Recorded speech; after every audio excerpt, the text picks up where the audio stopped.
Hello students, मेरा नाम है अरुण शर्मा। आप सभी का अरुण कोचिंग क्लासेस में बहुत बहुत स्वागत है। स्टूडेंट, मैंने आपको गेनिंग रेशो के और न्यू रेशो के जो भी केसेस हो सकते थे, मैंने आपको सारे केसेस करवा दिए हैं पिछले लेक्चर्स में। आप उन वीडियो को जाके देख सकते हैं। ठीक है, आज मैं आपको कुछ और इम्पॉर्टेंट थ्योरीज बताऊंगा। गेनिंग रेशो और सेक्रीफाइसिंग रेशो के बीच में क्या डिफरेंस है, और कुछ और पॉइंट्स भी हैं यहाँ पे दिए हुए जो बहुत इंपॉर्टेंट है।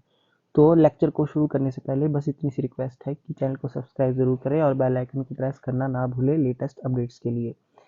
देखिए यहाँ पे लिखा है, unless specified to contrary, share of retiring partner is acquired by remaining partner in their old profit sharing ratio. है ना। तो बोलने का मतलब क्या है, देखिए इस लाइन का मतलब क्या है।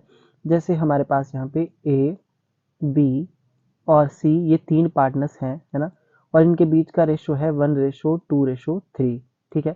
मान लो कि जो सी है वो रिटायर हो रहा है फर्म से, तो उसके शेयर को अगर मैं स्ट्राइक आउट कर देता हूं, तो जो गेनिंग रेशो आई, जो सॉरी न्यू रेशो आएगी रिमेनिंग पार्टनर की, वो क्या होगी 1:2।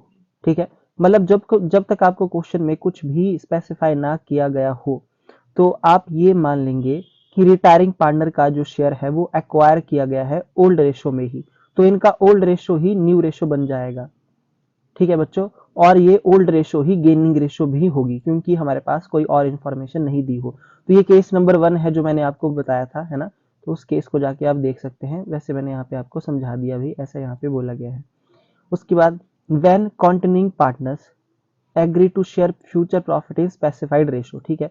मतलब जो रिमेनिंग पार्टनर है, जैसा कि इस एग्जांपल में जैसे ए और बी मैंने बताया, ओके, और इन्होंने क्या किया कि ये एग्री इस बात पे हुए हैं कि न्यू रेशो जो होगी वो फ्यूचर में होगी 2:1। ठीक है। So then the ratio so specified will the new profit sharing ratio. मतलब ये जो स्पेसिफाई इन्होंने किया है कि 2:1 में ये फ्यूचर प्रॉफिट को डिवाइड करेंगे, तो ये स्पेसिफाइड रेशो ही न्यू रेशो बन जाएगी, ऐसा यहाँ पे लिखा गया है। ओके, ये पॉइंट्स तो आपको मैंने बताए हुए हैं पहले से। अच्छा, उसके बाद यहाँ पे क्या बोला गया, देखिए, when the gaining ratio is given. देखो बच्चों, अगर गेनिंग रेशो आपके पास दी गई है तो new ratio of the remaining partner is calculated. तो आप न्यू रेशो को कैलकुलेट कर सकते हो कैसे। सबसे पहले calculate the share acquired by each remaining partner. ठीक है। सबसे पहले आपको हर एक रिमेनिंग पार्टनर ने जो भी शेयर एक्वायर किया है वो कैलकुलेट करना है ना। यानी कि जो गेन शेयर होगा, गेन शेयर वो निकालना पड़ेगा आपको, गेन शेयर। ठीक है। दूसरा, add the share acquired to existing share. Okay. तो आप इस तरीके से न्यू रेशो को निकाल सकते हो। आई होप आपको बात समझ में आ रही होगी कि यहाँ पे क्या लिखा गया है। ठीक है, न्यू रेशो कैसे आएगी। तो बच्चों, ये चीज मैंने आपको पहले भी सिखाई थी कि जब हम जो हमारी ओल्ड रेशो होगी, है ना, मतलब हमारा जो ओल्ड शेयर होगा, जब हम उसमें गेन शेयर को ऐड कर देंगे, तो हमारे पास क्या आएगी, न्यू रेशो आ जाएगी। ये 2 पॉइंट आपको कैलकुलेट करने पड़ेंगे। पहले आपको गेनिंग शेयर निकालना पड़ेगा, और जो आपका एग्जिस्टिंग शेयर होगा ओल्ड शेयर, उसमें गेनिंग शेयर को ऐड करना पड़ेगा। ऐसा यहाँ पे लिखा गया है। ठीक है। आई होप आपको ये मतलब बातें समझ में आ गई होंगी। ठीक है। तो ये नॉर्मल बातें थी, ये मतलब ये हम चीजें अभी तक जो है वो करते आ रहे हैं। अब जो है हम आगे क्या पढ़ेंगे, देखिए, अब डिफरेंस बिटवीन सैक्रिफाइसिंग और गेनिंग रेशो। तो बच्चों, ये पॉइंट्स बहुत जरूरी है ना, आपको एमसीक्यू में आ सकते हैं। We calculate the sacrificing ratio in the case of admission of new partner. ठीक है बच्चों, जब भी नया पार्टनर फर्म में एडमिट होता है, तो हम सैक्रिफाइसिंग रेशो को कैलकुलेट करते हैं।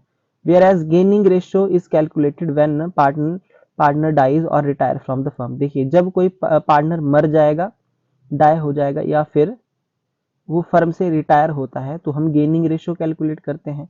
ठीक है। By nature sacrificing ratio and gaining ratio are just opposite to each other. ठीक है, तो एक दूसरे के ऑपोजिट है ये। तो यहाँ पे ये डिफरेंस दिए गए हैं। पहला देखिए meaning, sacrificing ratio, it is the ratio in which old partner surrender a part of their share in favour of new partner. ठीक है। तो जिस रेशो में पुराने पार्टनर अपने शेयर को सरेंडर करते हैं न्यू पार्टनर के फेवर में, तो वो क्या होती है, sacrificing ratio. It is the ratio, ये वो रेशो है in which the remaining partner acquire the outgoing partner share. ठीक है। जिस रेशो में रिमेनिंग पार्टनर आउट गोइंग जाने वाले पार्टनर रिटायर या डिसीज पार्टनर का शेयर एक्वायर करते हैं वो रेशो है गेनिंग रेशो।